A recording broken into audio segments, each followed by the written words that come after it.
ചെറുതിലെയൊക്കെ നമ്മളെ ഈ കളിപ്പാട്ടമൊക്കെ ഇങ്ങനെ കാണുമ്പോഴത്തേക്ക് വീട്ടിലൊക്കെ അടുത്തൊക്കെ കാണുമ്പോഴത്തേക്ക് എവിടെയെങ്കിലുമൊക്കെ പോകുമ്പോൾ കാണുമ്പോൾ നമ്മൾ ഇങ്ങനെ നോക്കി നിൽക്കും നമുക്ക് വാങ്ങിച്ച് തന്നിരുന്നെങ്കിലോ എന്ന് ആലോചിച്ചുണ്ട്. അപ്പം ആ പ്രായത്തിൽ കുഞ്ഞുങ്ങൾ ആഗ്രഹിക്കുന്ന കാര്യം എന്ന് പറഞ്ഞു കഴിഞ്ഞാൽ അത് ആ പ്രായത്തിൽ കിട്ടിയാലേ പറ്റും. അല്ലാതെ നമ്മളിനി എത്ര പൈസ ഉണ്ടായിട്ട് വാങ്ങിക്കാന്ന് വിചാരിച്ചാലും ഇപ്പം ഞാൻ അതിനെക്കുറിച്ച് ആലോചിച്ചതാ. കുഞ്ഞിലെ നമ്മൾ ഒരുപാട് കളിപ്പാട്ടത്തിൻ്റെയൊക്കെ അടുത്ത് നിന്ന് അത് വേണം വാശി പിടിച്ചിട്ട് ഒരു ചെറിയൊരു കാറിന് വേണ്ടിയിട്ട് ഞാൻ ബസ് സ്റ്റാൻഡിനകത്ത് എൻ്റെ അമ്മമ്മയെ വാശി പിടിച്ചിട്ട് വാങ്ങിച്ച് തന്നാലേ വീട്ടിൽ നിന്ന് വരത്തുള്ളൂ എന്ന് പറഞ്ഞിട്ട് കരഞ്ഞിട്ടുണ്ട്.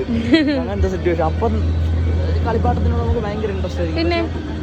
ഈ സമയത്ത് നമുക്ക് അതിനോടൊന്നും നോക്കുമ്പോഴത്തേക്ക് അതിനോടൊരു ഇൻട്രസ്റ്റ് ഇല്ല. അതുകൊണ്ട് എല്ലാവരോടും പറയുന്നതാണ്, പറ്റുന്ന സാധനങ്ങളാണ് നിങ്ങളുടെ ഫിനാൻഷ്യലി നിങ്ങൾക്ക് പറ്റുന്ന സാധനമാണെന്നുണ്ടെങ്കിൽ കൊച്ചു കുട്ടികൾ ചോദിക്കുമ്പോൾ മേടിച്ചു കൊടുക്കുക. എല്ലാം വാങ്ങിച്ചു കൊടുക്കണമെന്ന് അഹങ്കാരത്തിൽ പറയുന്നതല്ല, എന്നാലും നിങ്ങളെ പറ്റുന്നത് വാങ്ങിച്ചു കൊടുക്കുക. കാര്യം അവർക്ക് ആ പ്രായത്തിൽ നമ്മുടെ കയ്യിൽ നിന്ന് മാത്രമേ കിട്ടുള്ളൂ ഇത്.